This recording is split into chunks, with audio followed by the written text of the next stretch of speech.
प्रियंका और आप देख रहे हैं पीबी न्यूज। अब बढ़ते हैं खबरों की ओर। सीपीआईएम की तरफ से रानीगंज के एनएसबी रोड स्थित मारवाड़ी रिलीफ सोसाइटी अस्पताल के पास पथ सभा का आयोजन किया गया। इस दौरान केंद्र सरकार पर जन विरोधी नीति के खिलाफ हमले बोले गए। सीपीआईएम की तरफ से रानीगंज के एनएसबी रोड स्थित मारवाड़ी रिलीफ सोसाइटी अस्पताल के बाहर पथ सभा की गई। इस दौरान केंद्र सरकार पर जन विरोधी नीति के खिलाफ हमले बोले गए। लगातार पेट्रोल और डीजल के दामों में हो रही बढ़ोतरी को लेकर भी केंद्र सरकार पर निशाना साधा गया। इसके अलावा घरेलू गैस सहित खाने के तेलों के दाम भी आसमान छू रहे हैं। ऐसे में गरीब लोगों के पास भूखमरी की नौबत आ खड़ी हुई है। पथ सभा के दौरान वामपंथियों ने लोकल ट्रेन सहित बसों को भी चालू करने की राज्य सरकार से मांग की है। वामपंथी नेताओं का कहना है कि देश में ऐसे भी कोरोना महामारी चल रही है, ऊपर से लॉकडाउन ने अर्थव्यवस्था को बिगाड़ कर रख दिया है। इसमें सबसे ज्यादा असर बस कर्मियों और हॉकरों को पड़ा है। जितनी जल्दी हो सके बस और लोकल ट्रेन को चालू किया जाने से इन लोगों के सामने जो आर्थिक मंदी की स्थिति है वह खत्म हो जाएगी और यह लोग अपने परिवार का पेट पाल सकेंगे। मारवाड़ी रिलीफ सोसाइटी अस्पताल के बाहर की गई पथ सभा के बाद वामपंथियों ने वहां से रैली कर एतवारी मोड़ पहुंचे। यहां भी पथ सभा कर केंद्र सरकार की नीति के खिलाफ जमकर आलोचना की गई। एतवारी मोड़ के बाद वामपंथी दालपट्टी और तारबंगला मोड़ भी रैली लेकर पहुंचे, जहां भी इन लोगों ने गरीबों के लिए मुद्दा उठाया। इस दौरान वामपंथी आसनसोल की पूर्व उपमेयर तबस्सुमारा द्वारा यौनपल्ली में गुड़िया महतो की नाम की एक महिला को वैक्सीन देने को लेकर भी तीव्र आलोचना की गई। वामपंथियों ने इसके खिलाफ कार्रवाई करने की मांग की है। राज्य में प्राचीन को लेकर चल रहे फर्जीवाड़े के खिलाफ भी सरकार द्वारा उचित कदम उठाने की मांग की, ताकि दोषियों को सख्त सजा मिल पाए और ऐसी घटिया हरकत दोबारा ना हो। आज के इस कार्यक्रम में सीपीआईएम नेता हेमंत प्रभाकर, सुप्रियो रॉय, कृष्णादास गुप्ता, देवेंदु मुखर्जी, देवीदास बैनर्जी, सुनील खंडेलवाल मुख्य रूप से उपस्थित थे। धरने वाला छोटा दुकानदार चलाने वाला उसी पर सबसे पहले हमला होता है, उसी वो सबसे पहले शिकार होता है। इसीलिए हमारा मांग है कि कोरोना আমাদের দাবি তৃণমূল কংগ্রেস পরিকল্পিত হামলা করার প্রস্তাব দিচ্ছে। তৃণমূল এবং বিজেপির দুই সরকার এই করোনা সংকটের কালে মানুষের বিরুদ্ধে যুদ্ধ ঘোষণা করেছেন। কার্যত উন্মাদের প্রয়োগ চালা হয়েছে পশ্চিমবাংলা। আপনারা জানেন আমাদের জেলার কুলটির বুকে আমাদের আসানসোল কর্পোরেশনের ডেপুটি মেয়র যিনি ছিলেন ভদ্রমহিলা তমসোমারা, তিনি নিজেই ইনজেকশন দিতে শুরু করেছেন। আসলে নবান্নের 14 তলায় থাকা ভদ্রমহিলার অনুপ্রেরণায় গোটা রাজ্যটাকে পাগলাগারদে পরিণত করা হয়েছে। ভাবতে পারেন করোনার মতো প্রতিষেধকের টিকা, সেই টিকা মানুষ পাচ্ছে না, সেই টিকাকে বিক্রি করা হচ্ছে। রানীগঞ্জে স্ট্রিট হকারদের জন্য, টোটো চালকদের জন্য বিনা পয়সায় যে টিকার কুপন দেওয়ার কথা ছিল, সেই টিকার কুপন কোথায় গেল বারবার প্রশ্ন করে কোনো উত্তর খুঁজে পাওয়া যাচ্ছে না। আপনারা জানেন কলকাতার বুকে একটা জাল টিকা চক্র তৈরি করে খোদ মুখ্যমন্ত্রীর বাড়িতে হচ্ছে প্রতারক পৌঁছে যাচ্ছে। আসল কথা দেবাঞ্জনের দেবতাটাকে এটা খুঁজে বের করা দরকার। তৃণমূল কংগ্রেসের যারা নেতা মন্ত্রী তারা প্রত্যক্ষভাবে এই টিকা জালিয়াতদের এই জাল চক্রগুলোকে মদত দিচ্ছেন। অন্যদিকে কার্যত মানুষের পেটে লাথ মারার জন্য প্রতিদিন খেলা চলছে, যাতে পেট্রোল ডিজেলের দাম প্রায় 100 টাকা ছড়িয়ে যাচ্ছে। আবার রান্নার গ্যাসের দাম বেড়েছে। গতকাল 25 টাকা 50 পয়সা রান্নার গ্যাসের দাম বাড়ানো হয়েছে। তৃণমূল কংগ্রেস বিজেপি কার্যত হচ্ছে বিভিন্ন রকম শেষ আদায় করছে, আর এই কারণে পেট্রোল ডিজেল রান্নার গ্যাসে আগুন লাগানো হয়েছে। গত 45 দিনে 24 বার পেট্রোলের দাম বেড়েছে। 7 টাকা 30 পয়সা পেট্রোল, 7 টাকা 50 পয়সা ডিজেলের দাম বেড়েছে। আমরা প্রত্যেকেই জানি পেট্রোল ডিজেলের দাম যদি বাড়ে প্রতিটা জিনিসপত্রের দাম বাড়বে। আমি মানুষকে ভাবার জন্য অনুরোধ করব, 2010 সালের জুলাই মাসে যখন সিপিএম এর সরকার ছিল পশ্চিমবাংলায়, তখন 1 কেজি সরষের তেলের দাম ছিল 60 টাকা। আজকে তৃণমূল কংগ্রেস বিজেপির রাজত্বে 1 কেজি সরষের তেল 160 টাকা, 170 টাকা। সিপিএম এর কাছে কোনো জাদুদণ্ড ছিল না যে দামটা 60 টাকা। একটাই আইন ছিল, সেই কালোবাজারি রোধ করার আইন। আজকে সেই আইনকে ঠান্ডা ঘরে বসিয়ে দেওয়া হয়েছে। इस कोरोना संक्रमण में लोगों की जिंदगियां बचाने के लिए सरकार को, चाहे वो केंद्र हो या राज्य की सरकार, उनको सही एवं उचित भूमिका ग्रहण करना पड़ेगा। ये तमाम मांगों के साथ आज रास्ते पे है। कुछ दिन पहले विधानसभा का चुनाव हुआ है, चुनाव खत्म, जो जीती है पार्टी, जीतने वाली सरकार हनीमून मना रही है, लोगों के जिंदगी से खेल रही है, और जो हारी है भाजपा, यहाँ पे 77 सीट पाके उनको दफ्ती लगा हुआ, वो अभी होश में नहीं आए हैं। चाहे जनता मरे, चाहे जनता के जिंदगी से खिलवाड़ हो या कुछ भी हो, उसके तरफ केंद्र एवं राज्य की सरकारों का ध्यान नहीं है। लेकिन हम शुरू से जो मांग पे लड़ाई किए हैं, वो मांग आज भी जिंदा है। और हम ये मानते हैं, आज जिस तरह से एक पार्टी से दूसरी पार्टी जाने के लिए सभी नेता व्यस्त है, हमारा ये विश्वास है कि दल बदलने से जिंदगी नहीं बदलती है, दिन बदलने से जिंदगी बदलती है। इसका प्रमाण पश्चिम बंगाल की अभी हम जो लोग जनता इस संकट से लड़ रहे हैं, हमारा जिंदगी, हमारा मौत, इसका जीता जागता सबूत है। हम लोग तो सुनते थे कि बाजार में आलू प्याज बिकता है, लेकिन सरकारों के शासनकाल में हमने देखा कि मरे हुए लोगों की सबके साथ भी सौदा हो रहा है। जिनका डेड बॉडी पड़ा हुआ, उनको जलाने के लिए भी पैसा ऐठा जा रहा है। इसी रानीगंज की घटना हम खुद उस समय मौजूद थे, हमने देखा है। और यह सिर्फ रानीगंज नहीं, पूरे बंगाल के पैमाने पे हो रहा है। एक तरफ कोरोना का संकट और लॉकडाउन की वजह से जो मजदूर थे, किसान थे, जो दिन मजदूरी करते हैं, रिक्शा चलाते हैं, ठेला चलाते हैं, कूली कबाड़ी का काम करते हैं, जिनका रोजगार छिन गया है, कल कारखाने बंद हैं, उनकी वजह से उनकी जिंदगी में जो संकट आया है, हम तो उसी मांग के साथ रास्ते पे हैं। हम लोग इसीलिए मांग किए थे कि इन तमाम मजदूर, जिनकी संख्या भारी से भारी तादाद में है, हिंदुस्तान में असंगठित क्षेत्र में काम करने वाले, जिसको हम लोग गैर सरकारी संस्था बोलते हैं, उसमें काम करने वाले लोगों की संख्या करीब 93% है। क्या होगा इनका? आज ना उनके लिए खाने के लिए रोटी है, ना पॉकेट में पैसा है। अगर गरीब के घर में पैसा नहीं रहेगा तो रानीगंज के बाजार में जो बिजनेसमैन करते हैं, बिजनेस है, वो अपना बिल्डिंग जितना भी बड़ा बनाइए, खरीद करने के लिए लोग नहीं आएंगे। और हमारा लड़ाई यहीं पे है। इसीलिए मांग की है कि 7,500 रुपया बैंक खातों में लोगों को देना पड़ेगा। लोगों के घर में 10 किलो करके अनाज, सिर्फ चावल नहीं। जो नेता मंत्री एमएलए एमपी बने हैं बंगाल में या हिंदुस्तान में, उनका क्या सिर्फ चावल से घर चलता है?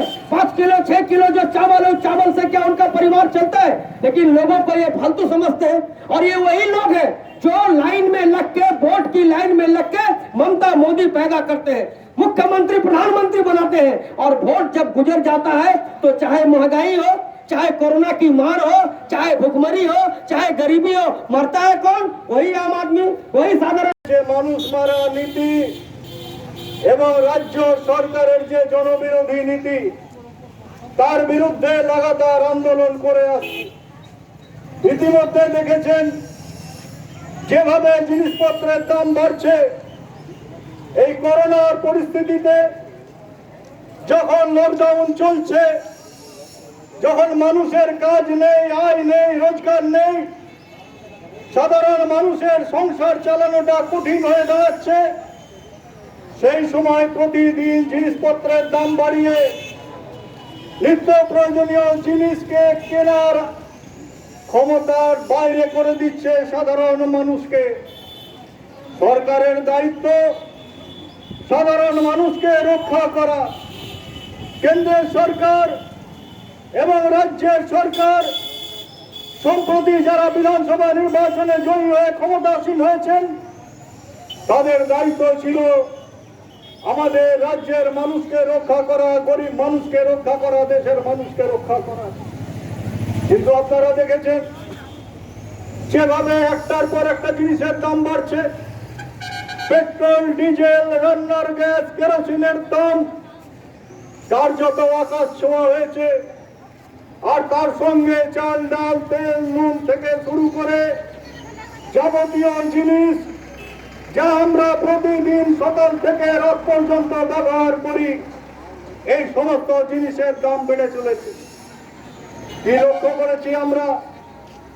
এতদিন আমরা ক্রিকেটের মাঠে ভালো প্লেয়াররা সেঞ্চুরি করতেন, আমরা দেখতাম, আমরা বাহবা দিতাম। আর এখন পেট্রোল সেঞ্চুরি করে ফেলেছে, আর ডিজেল হচ্ছে সেঞ্চুরির দিকে এগিয়ে চলেছে। আর তার সঙ্গে সঙ্গ দিয়ে আমাদের ভোজ্য তেল রান্নার জন্য যা প্রয়োজনীয় সেই ভোজ্য তেল ডবল সেঞ্চুরির পথে এগিয়ে চলেছে। 100 টাকা পেট্রোলের দাম হচ্ছে, ডিজেলের দাম 100-কে ছুঁতে চলেছে। রান্নার গ্যাসের দাম সম্প্রতি আরো 25 টাকা বাড়ানো হয়েছে। তাদের স্বার্থে এই নীতি গ্রহণ করা হচ্ছে। আন্তর্জাতিক বাজারে বিদেশ থেকে যে তেল আসে সেই তেলের দাম যখন কমছে, আমাদের দেশে সরকারের নীতির কারণে যেহেতু পেট্রোল ডিজেলের ওপরে কোনো জিএসটি নেই, অতএব পেট্রোল ডিজেলের দাম বাড়িয়ে তার ওপরে বেহিসাবি শুল্ক বসিয়ে দিয়ে সরকার নিজের কোষাগারকে ভরার চেষ্টা করছে। रानीगंज से सम्राट दास की report PV news. Kulti block youth Trinamool Congress की ओर से कुल्टी थाना का घेराव किया गया। उनका कहना है कि जब से कुल्टी में भाजपा आई है, उनके समर्थक कई इलाकों में अवैध बालू और कोयले का कारोबार कर रहे हैं और भी कई आरोप लगाते हुए थाना आईसी को 14 सूत्री मांगों पर एक ज्ञापन सौंपा गया। कुल्टी ब्लॉक यूथ तृणमूल कांग्रेस की ओर से कुल्टी थाना का घेराव किया गया। इस अवसर पर कुल्टी ब्लॉक यूथ अध्यक्ष सुभाषिष मुखर्जी उर्फ बाबन ने संबोधित करते हुए कहा कि थाना के आईसी असीम मजूमदार को 14 सूत्री मांगों का एक ज्ञापन दिया गया है। उन्होंने कहा कि जब से कुल्टी में भाजपा विधायक की जीत हुई है, उनके समर्थक कई इलाकों में अवैध बालू और कोयला का कारोबार कर रहे हैं और उनके कार्यकर्ता शंकर यादव, जीशान कुरैशी और बादल बावरी सोशल मीडिया पर टीएमसी को बदनाम करने के लिए गलत प्रचार करते हैं। इन तीनों के विरुद्ध लिखित शिकायत ज्ञापन में की गई। इस अवसर पर कुल्टी के पूर्व विधायक शाह अड्डा के वाइस चेयरमैन उज्जवल चैटर्जी, छात्र नेता जतिन गुप्ता, सेजल घोष, सुस्मिता घोष, अपराजिता बैनर्जी, पप्पू सिंह, बच्चू रॉय, सुब्रतो सिन्हा सहित अन्य लोगों ने अपना अपना विचार रखा। ভাষায় তৃণমূল নেতৃত্বের বিরুদ্ধে কন্টিনিউ সোশ্যাল সাইটে লিখে যাচ্ছেন, এটা মেনে নিতে পেরে ওঠা যাচ্ছে না। মমতা ব্যানার্জি থেকে উজ্জ্বল চ্যাটার্জি থেকে শুরু করে প্রত্যেক নেতাকে রোজ গালাগালি দেওয়া হবে, চলবে না, প্রমাণ দিতে হবে। কেউ কোথাও প্রত্যেক দিন তাদের ঝোর বলবে। বাদল ভুইতুন্ডির মতো নেতা, উজ্জ্বল চ্যাটার্জির মতো নেতা যারা आज ये जो घेराव हुआ थाना किस मुद्दे को लेकर के? घेराव थाना में घेराव नहीं है, जो है हम लोग तृणमूल কিন্তু জনগণের রায় মাথাতে পেলে এটাই হবে। নিয়েছি বন্ধু, তৃণমূল কংগ্রেস আপনাদের সাথে ছিল, আমরা আছি, আমরা থাকবো।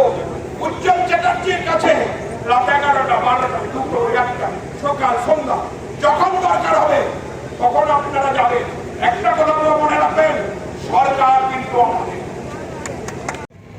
বিক্ষোভ ঠিক না, আমরা আজকে কুলটি ব্লক তৃণমূল কংগ্রেসের তরফ থেকে তৃণমূল কংগ্রেসের সর্বস্তরের কর্মী, মহিলা থেকে ছাত্র সবাই মিলে আজকে থানার আইসি সাহেবের কাছে কুলটি বিধানসভা অঞ্চল জুড়ে বিজেপি যেভাবে বিভিন্ন রকমভাবে দুর্নীতি করে সরকারকে বিপর্যস্ত করার চেষ্টা চালাচ্ছে, তার প্রতিবাদ স্বরূপ একটা স্মারকলিপি আমরা আজকে তুলে ধরলাম আইসি সাহেবের কাছে। আমরা সেটা লিখিত আকারে এটা দিলাম। ওখানে স্মারকলিপিতে কারো নাম উল্লেখ করা হয়েছে? ব্যক্তিগতভাবে শঙ্কর যাদব, যারা ফেসবুকে জিসান কুরেশি, কিছুদিন আগে উজ্জ্বল চট্টোপাধ্যায়ের নামে, বিগত 2-1 দিন আগে আপনারা জানেন যে বাদল পুইটুন্ডির নামে যে কজন আমাদের কুলটির বুকে সিনিয়র নেতৃত্ব আছে, তার মধ্যে বাদলদা একজন অন্যতম নেতা, তার এগেনস্টে বালু এবং জমি দখলের করছে। শঙ্কর যাদবকে আপনাদের মাধ্যম দিয়ে পরিষ্কার ভাষায় বলতে চাইছি, ফেসবুক হোক কিংবা ময়দান, লড়াই করার যদি শখ আছে কোনো অসুবিধা নেই, আমরা কিন্তু কেউ চুরি পরে বসে নেই এখানটাতে। তারা যদি মনে করে থাকে ফেসবুকের মাধ্যম দিয়ে অপপ্রচার চালিয়ে পরে তারা এখানকার ক্ষমতা দখল করেছে, বিধানসভায় জিতেছে, এই ভ্রমে যদি থাকে তো মাথায় রাখতে হবে এখনো নবান্নে তৃণমূল কংগ্রেসের সরকার, মামাটি মানুষের সরকার অবস্থান করছে। কুলটি উজ্জ্বল চট্টোপাধ্যায়ের মাটি, শান্তি শৃঙ্খলাকে বজায় রেখে আমরা দীর্ঘদিন ধরে এখানে রাজনীতি করেছি। আমরা মনে করি যেখানে সব ধর্মের মানুষেরা সহাবস্থান করবে, সমস্ত রাজনৈতিক দল, কোনো রকম দলাদলিতে আমরা বিশ্বাস করি না। আমরা সমস্ত দল যে এখানে কুলটি বিধানসভা বিশেষ করে শান্তিপূর্ণভাবে বসবাস করছি, কিন্তু এই মুহূর্তে বিজেপির 2-1 জন वहीं दूसरी ओर इस बात का खंडन करते हुए भाजपा जिला सचिव केशव पोद्दार ने उल्टे तृणमूल पर आरोप लगाए। उन्होंने कहा कि कोरोना काल में तृणमूल के लोग पुलिस प्रशासन के पास इकट्ठे होकर भाजपा कर्मी के विरुद्ध ज्ञापन सौंप रहे हैं। इस महामारी के वक्त ऐसा करना कितना सही है? लॉकडाउन का उल्लंघन कर भीड़ इकट्ठा करने का मामला तृणमूल के खिलाफ बनता है। उन्होंने बताया कि जब उज्जवल चैटर्जी विधायक थे उस वक्त कोयला और बालू के विरुद्ध पुलिस के पास प्रदर्शन क्यों नहीं किया गया?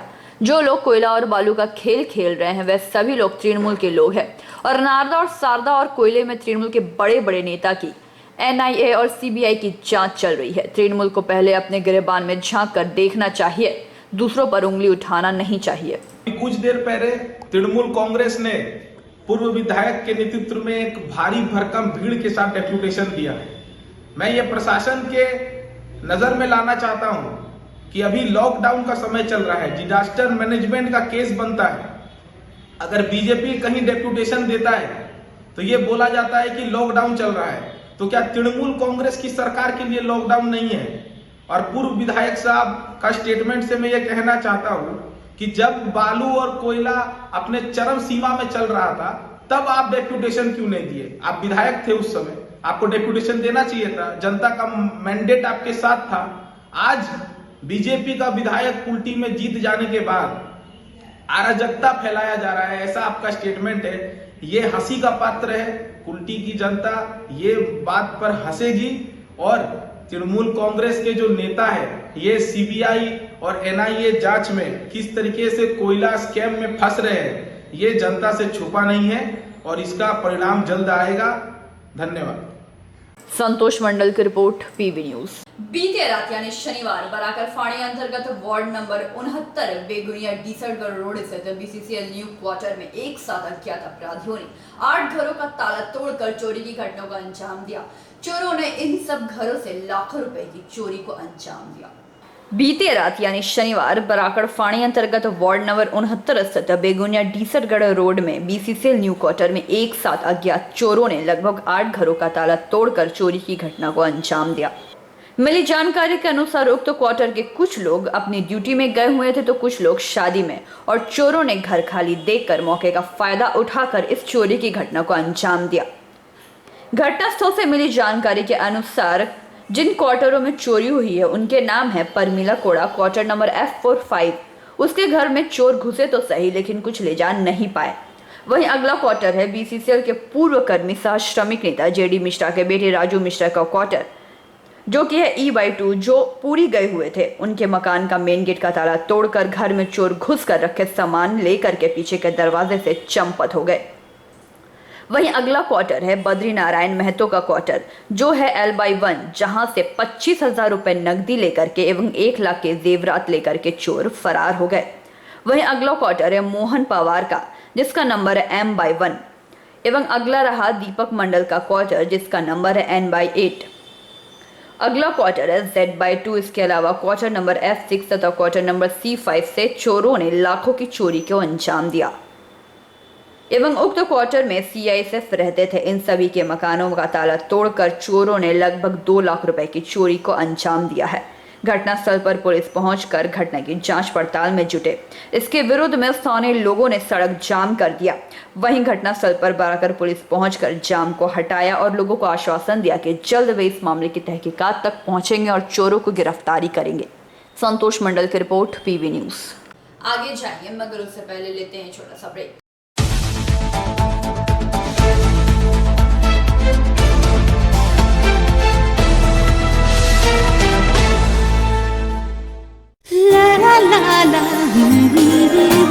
রান্নাঘরের আমি রানী, আসল গুঁড়ো মশলাটা জানি, স্বাদে সুস্বাদু অল্প একটুতেই রান্নায় জাদু, সুগন্ধ সুরুচির বাহারে मनपसंद मनपसंद मनपसंद আহারে मनपसंद গোটা ও গুঁড়ো মশলা ঠিক মনে অ্যাগ্রো ফ্রেশ স্বাদের পাশাপাশি আপনার স্বাস্থ্যের পুষ্টিগুণে সমৃদ্ধ। অ্যাগ্রো ফ্রেশ আটা, ময়দা, সুজি, বেসন, ছাতু ও ডালিয়া। Agro fresh pure fresh and natural.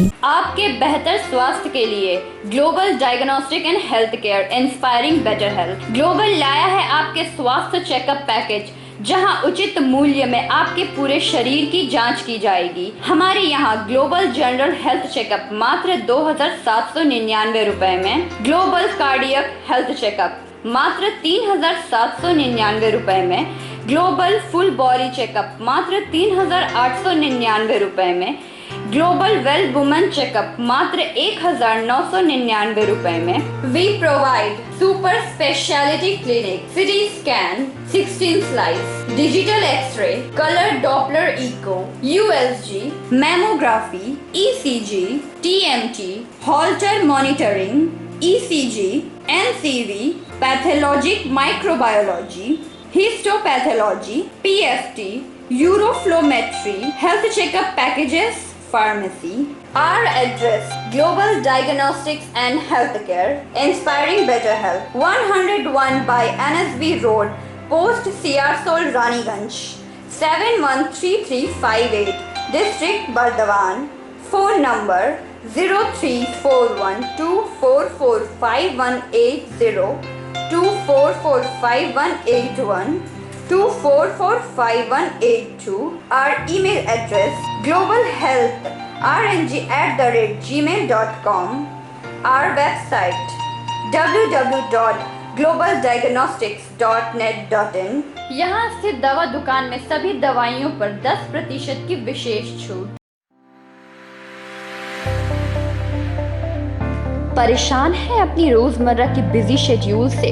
सोच रहे हैं कि कहां से खरीदें अपनी घरेलू चीजें, स्टेशनरी, कपड़े, मेकअप का सामान जैसी इत्यादि चीजें?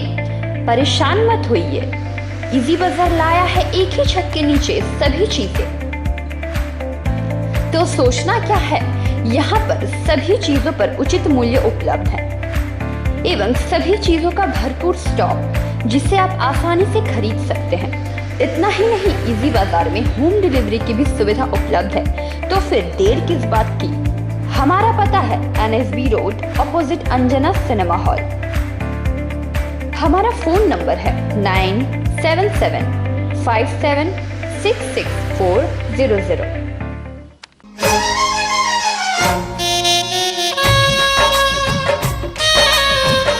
আসছে পুজো, আসছে খুশির লহর, তা কি পরবেন নিয়ে মাথায় চিন্তার ভাঁজ। আর চিন্তা নয়, কৈলাঞ্চলের সুপ্রসিদ্ধ লীলাবতী। এখানে আপনি পাবেন কাপড়ের বিভিন্ন কালেকশন, মহিলাদের জন্য আকর্ষণীয় sari, churidar, kurti, leggings, top, jeggings, বাচ্চাদের জন্য বিভিন্ন কালেকশন, পুরুষদের জন্য প্যান্ট, শার্ট, জিন্স, টি-শার্ট। তো আজই আসুন লীলাবতী, NSB রোড, রানীগঞ্জ।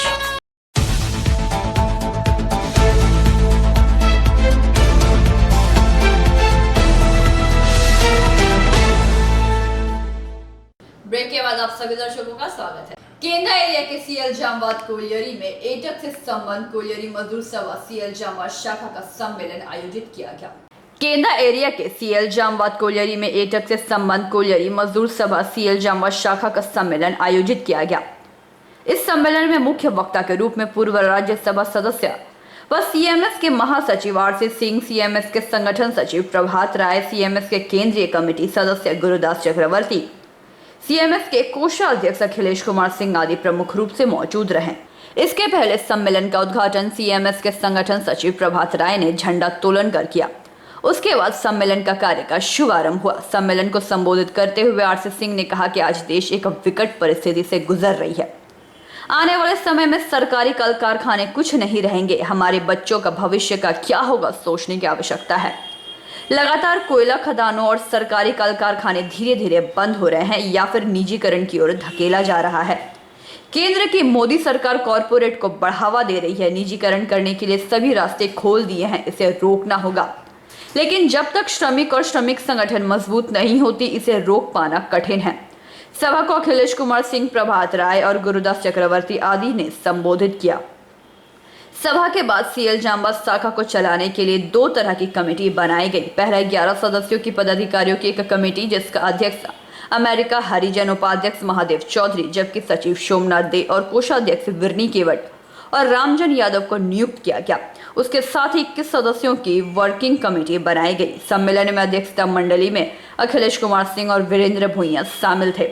इस सम्मेलन में 200 के लगभग प्रतिनिधियों ने भाग लिया। कार्रवाई में हम लोग जानते हैं पिछले दिनों का जो तजुर्बा और अनुभव जो रहता है अच्छे और बुरे, इससे आने वाले दिन में कैसे हम बेहतर, चाहे संगठन की बात हो या आवाम की बात हो, राजनीति की बात हो, कैसे बेहतर की तरफ जाएंगे, इसे अनुभव लेते हुए आगे बढ़ते हैं। साथ ही नैतिक परिवर्तन की बात भी तो रहती है, ये स्वभावतः प्रक्रिया है। नए पत्ते आते हैं, पुराने पत्ते झड़ते हैं, चाहे कारण जो भी हो। संगठन का भी एक प्रक्रिया है, घर परिवार और उपस्थित कांग्रेस, हम पहले सीएम जमात का कांग्रेस जी को बधाई देना चाहता हूँ। इस परिस्थिति में भी हम लोग इस सम्मेलन को आयोजित किए और सेक्रेटरी और प्रेसिडेंट जो विचार कर रहा है, विचार का पहले नया कमेटी बनाने का जो सोच है संगठन का मजबूत करने के लिए, ये सोच भी बहुत अच्छा है। देखिए कांग्रेस हिंदुस्तान की सरकार का जन विरोधी नीति और मजदूर विरोधी की नीति का चलते पूरा हिंदुस्तान की आम जनता तबाह है।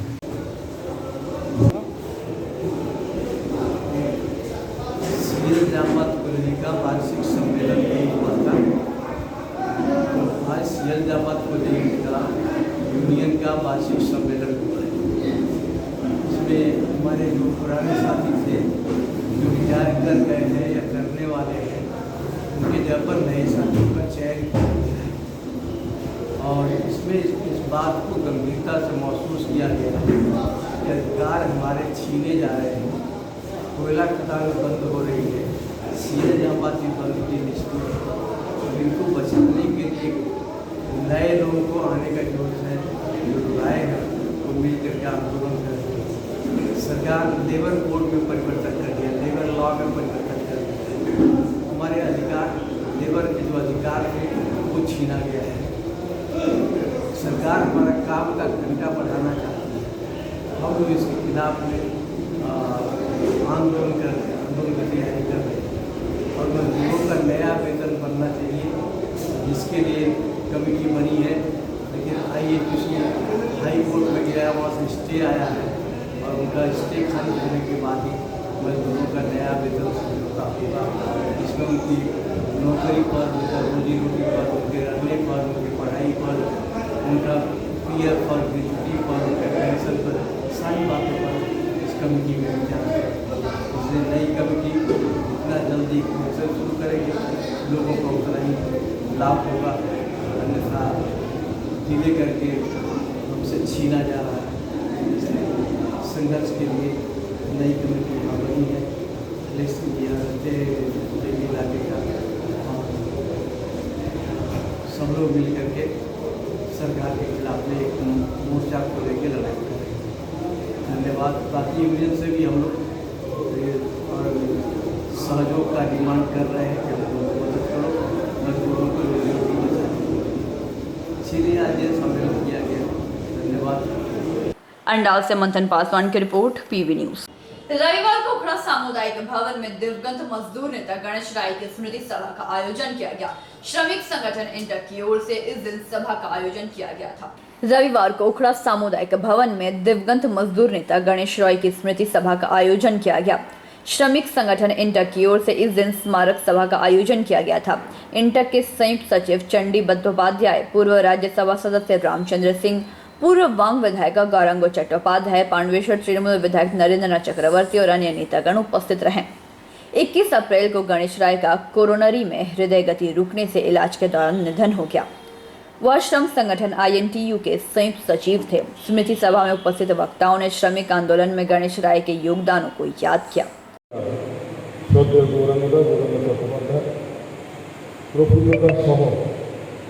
विभिन्न स्तरेर যে সমস্ত নেতৃবৃন্দ এবং সেন্টুদার গুণমুগ্ধ যে মানুষজন এখানে উপস্থিত হয়েছে, সেন্টুদার পরিবারের মানুষজন প্রত্যেককে আমার অন্তরের অন্তঃস্থল থেকে নমস্কার জানাই। সেন্টুদার বিদেহী আত্মা শান্তি কামনা করি। আজ ভাবতে খুব কষ্ট হচ্ছে যে এমন একটা মানুষের হাত ধরে এক সময় আমি রাজনীতির অঙ্গনে ঘুরে বেরিয়েছিলাম, সলাপ পরামর্শ করেছিলাম, সেই মানুষটা নেই। সেন্টুদার সম্বন্ধে স্মৃতিচারণ করতে গেলে অনেক কথা মনে পড়ে যায়। মনে পড়ে আমার যখন চাকরি জীবনে। अंडाल से मंथन पासवान की रिपोर्ट, पीवी न्यूज। आज की खबरों में फिलहाल इतना ही। देखते रहिए पीवी न्यूज। नमस्कार।